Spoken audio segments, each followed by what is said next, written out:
Bien, cette vidéo-ci, c'est un autre exercice, un autre cas de figure. Je vais peut-être supprimer ici ce qu'on a fait précédemment. Comme ça, on repart à 0. Voilà, ça je peux laisser la fonction keypress parce que... non, je vais l'effacer au début. Effaçons tout. Et effaçons tout ça. Voilà. Create canvas et background, comme ça on est vraiment au début. L'idée, ça va être vraiment de venir utiliser des images qu'on a stockées dans un répertoire et d'avoir un petit programme qui fait que chaque fois que l'on va cliquer, on va mettre ça ici, voilà. Chaque fois qu'on va cliquer dans notre page, ben on va déposer une de ces images-là. Donc, première étape, ça va être d'aller chercher ces images. Là, je suis sur Wikiview. Donc, je vous en ai peut-être déjà parlé. Sinon, allez y faire un tour. Ce sont toutes les images de la Wikimedia Foundation, notamment toutes celles que vous trouvez sur Wikipédia. Donc, je vais aller ici en chercher quelques-unes. Par contre, alors, elles seront ici probablement, voilà, tac, tac, tac, Sunset, Stratocumulus, voilà, j'en ai 5 que je vais aller mettre dans un dossier image que j'ai créé. Bah, bon, ça c'est vous qui vous organisez comme vous voulez. Et alors, il me les a déposés ou pas? Hop. Voilà, les images sont déposées dans mon projet. Hein. Ce que je vais aller faire peut-être, c'est aller vérifier. Je suis dans quel projet là? Store Values. Ici. Vous voyez que mes images font près de 5500 pixels de large, en tout cas certaines.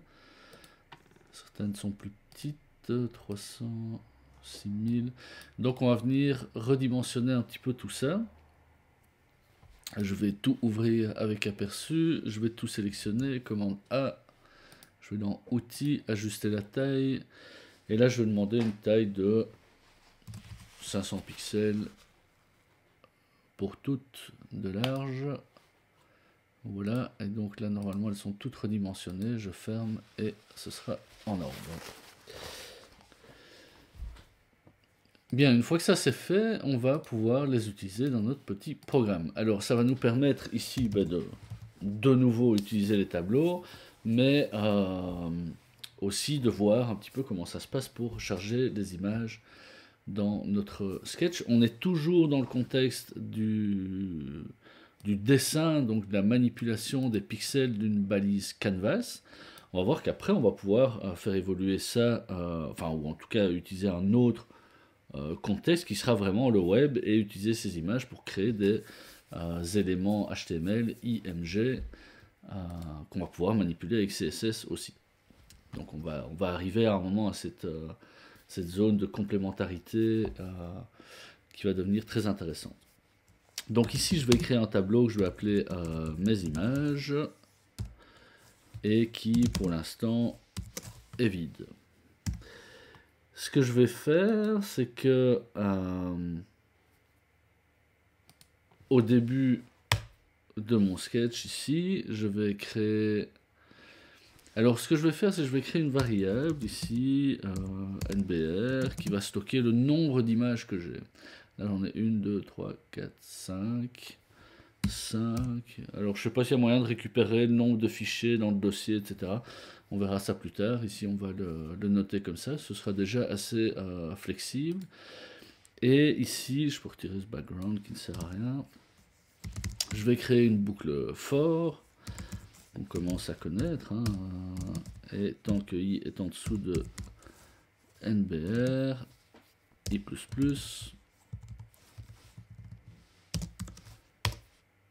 comme ceci. Et donc je vais aller à chaque fois dans le tableau mes images, dans la position I, Et ce que je vais mettre à cet endroit-là, c'est pas un nombre, c'est pas une chaîne de caractères, c'est une image. Et donc, là, je vais faire un load image, si je ne me trompe, hein, je le fais un petit peu de mémoire. Et là, on mettra l'URL de notre image. Alors, ça implique quelque chose d'important ici, et c'est important qu'on en parle. C'est vous voyez ici le nom de mes images. Je n'ai pas, a priori, de logique que je peux retirer de ceci. Donc, ce qu'on va faire, c'est qu'on va les renommer. Alors, pour pouvoir utiliser une logique derrière. Donc, je vais aller ici dans Images. Alors, je pourrais les renommer à la main, j'en ai 5. Mais, même si je ne me souviens plus exactement comment on va s'y prendre, mais on va le faire en live. Je vais aller dans Applications, chercher Automator ici pour venir faire ça de manière automatique. Alors, on va créer un processus, si je ne me trompe. Donc Automator, c'est une petite application qui vous permet d'automatiser toutes sortes d'opérations. Et donc là, je vais aller dans Fichier et Dossier. Et je devrais avoir, voilà, ici, renommer les éléments du Finder. Je vais le glisser là.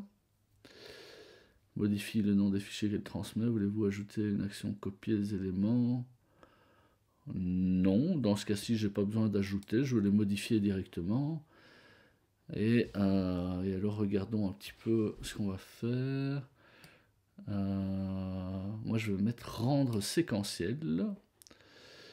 Je vais faire un nouveau nom qui va s'appeler image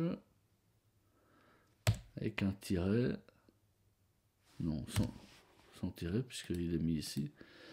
Donc image-1, puis image-2, puis image-3. Et je commence à 0, moi, parce que je vais utiliser mon i. Je pourrais aussi transformer en nombre à 2 chiffres ou 3 chiffres, etc. Dans mon cas, c'est mieux que ça se passe comme ça.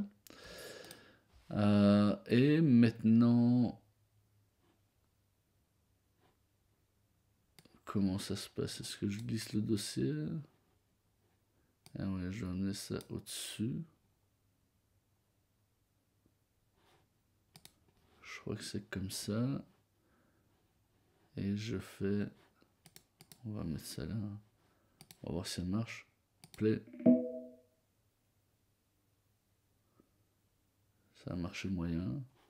Il dit que le processus est terminé, mais... Ah, il m'a renommé le dossier. Autant pour moi. Donc, ce que je vais faire, c'est que ça, je vais supprimer. Et il faut glisser les fichiers eux-mêmes. Voilà. Et on va réexécuter ça. Et voilà. Donc, alors, ça, je peux de nouveau l'appeler image tout court. Et vous voyez que maintenant, j'ai image 0, image 1, image 2, image 3, image 4. Et alors, ici, pour 5, c'est pas tellement de temps gagné, hein, surtout que j'ai un petit peu cherché, mais l'idée, c'est de pouvoir l'utiliser si on a 300 images. Ça devient intéressant.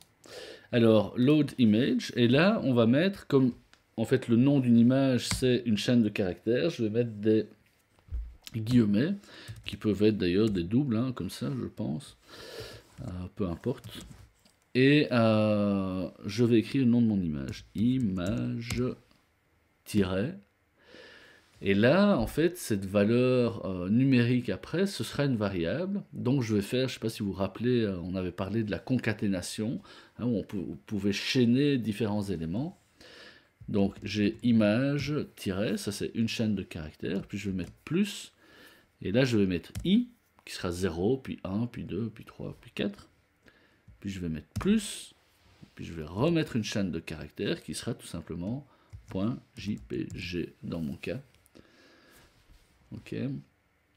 Et normalement, si je fais ceci, je sauve ça.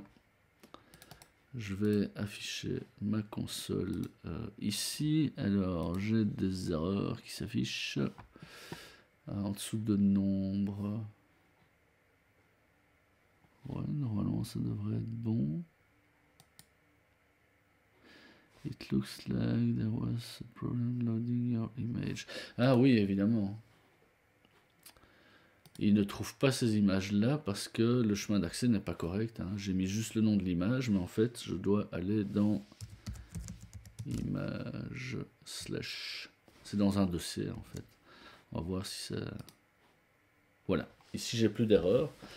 Donc, voilà, un grand classique. Hein. Des erreurs comme ça, c'est pas des choses très très compliquées, mais ça arrive très régulièrement. À moi, en tout cas. Alors maintenant, on pourrait faire un petit console.log sur notre tableau. Voilà, pour voir un petit peu à quoi ça ressemble. Et si je zoome ici, je vois que j'ai mes images. C'est un petit peu particulier, mais elles ont des propriétés, hein, notamment la hauteur et la largeur, qui seront intéressantes à utiliser. Alors maintenant, je peux faire... qu'est-ce que je fais, moi? Function key pressed. Non, on va mettre mouse pressed.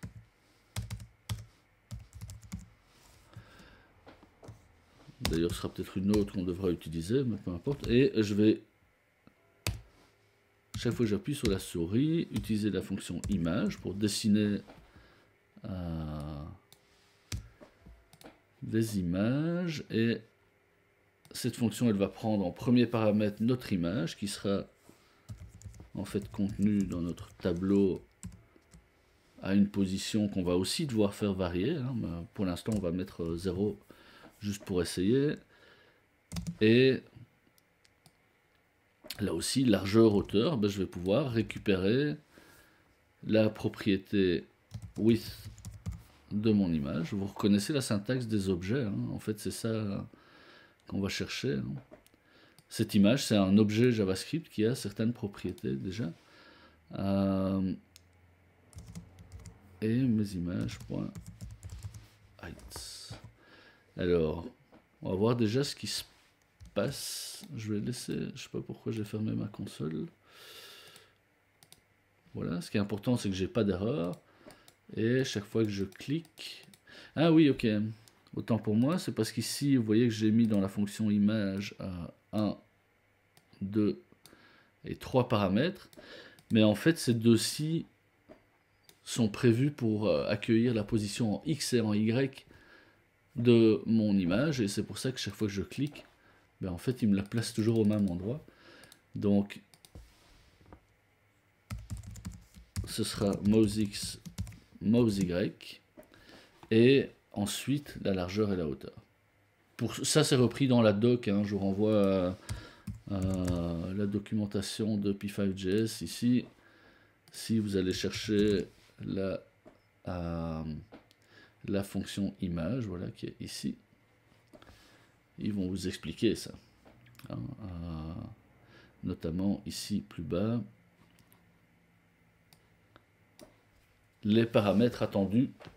Entre crochets, c'est des paramètres optionnels, mais en tout cas, les 3 premiers sont indispensables. L'image en question, position en X, en Y, et éventuellement largeur, hauteur. Et donc ici, si je sauve, vous voyez qu'ici, je vais chaque fois dessiner mon image là où je clique. Alors vous voyez qu'elle est positionnée toujours à partir du coin supérieur gauche. Ça, si je ne me trompe, on peut le modifier. On va être vite fixé avec une fonction image mode autocomplétion image mode center. Testons, voilà. Maintenant, elle va chaque fois se dessiner, enfin, ma position de ma souris sera au centre de l'image à chaque fois. Si je la trouve un peu grande, ben, je peux venir ici mettre, pour garder les proportions, on va se baser sur la largeur de l'image, mais on va diviser en 2, et la hauteur divisée en 2. Et normalement, ici, on aura des plus petites images. Donc maintenant, l'idée, c'est de pouvoir parcourir ce tableau, d'avoir chaque fois... Alors là, c'est à vous de décider, hein, soit on le parcourt wagon par wagon, image par image, soit on va chercher, c'est peut-être plus intéressant, mais on va faire les deux, chercher une image aléatoirement dans ce tableau. Alors premier cas de figure, c'est on passe d'image en image. Donc là, je vais créer une nouvelle variable que je vais appeler pose, par exemple, qui sera ma position dans le tableau. Ici en bas, je dis que pose égale 0. Et je vais utiliser pose ici. Donc à ce stade, ce sera la même chose. Seulement, chaque fois que je vais appuyer sur la souris, eh ben, je vais dire pose plus plus. Je crois que ça suffit pour l'augmenter de 1. Donc je vais faire clic, clic, clic, clic, clic, clic. Et puis à un moment j'ai une erreur puisque en fait pose est égal à 6. Or j'ai pas 6 éléments dans mon tableau, j'en ai que 5. Je mets pose plus plus. Et juste après je vais dire if pose égale, donc là je vérifie une égalité, donc je mets un double égal. If pose égale alors 0, 1, 2, 3, 4. If pose égale 5, pose égale 0. Donc là, simple égal parce que j'assigne une valeur à une variable. Là, double égal parce que je vérifie une égalité. Donc si je fais ça, normalement, 3, 4, 5, 4, 2, il va revenir chaque fois au début du tableau. Ok? Donc, ça, c'est une manière de faire. Ça permet de dessiner autant de fois chaque image. Maintenant, et c'est important que je fasse ceci après avoir augmenté pose, évidemment. Donc ça, c'était une manière de faire. Maintenant, je pourrais dire ici, chaque fois que j'appuie sur la souris, pose égale une valeur aléatoire entre 0 et mes images.length, c'est-à-dire la longueur de mon tableau. Dans ce cas-ci, entre 0 et 5. Maintenant, vous vous souvenez, ici, je vais avoir probablement une erreur, puisque, voilà, elle est là. Vous vous souvenez que la fonction random, elle renvoie à un nombre aléatoire, à virgule flottante. Donc, je vais avoir 2,456 762. Or, l'index dans mon tableau, ce sont des nombres entiers, 0, 1, 2, 3, 4, etc. Et donc je dois transformer, donc mettre cette fonction random à l'intérieur d'une autre fonction int, qu'on a déjà croisée, donc c'est pas mal, comme ça on recroise les éléments. Si vous regardez tout ce qu'on a devant les yeux, c'est beaucoup de choses qu'on a déjà vues, mais pas beaucoup pratiquées, mais vues. Et normalement ici, ça devrait fonctionner, j'ai pas d'erreur, et j'aurai parfois deux fois la même, hein, ça c'est une question de probabilité, mais c'est chaque fois aléatoire. Bon, c'est entre 5 images, donc voilà, la probabilité qu'elles se suivent est plus grande, mais voilà. Donc ici on voit que ça se passe dès que je clique sur ma souris. Je pourrais faire ça si je voulais que ce soit en continu. Je viendrai utiliser la fonction draw ici de P5.js. D'ailleurs, je me demande, je vais juste faire un petit test. Ouais, non. Et je viendrai prendre ce code-là, je supprime ceci. Donc, on est dans une boucle et je vais plutôt formuler ça sous forme de condition et dire if key is pressed. C'est comme mouse is pressed. Hein. Non, c'est mouse is pressed d'ailleurs que je dois utiliser.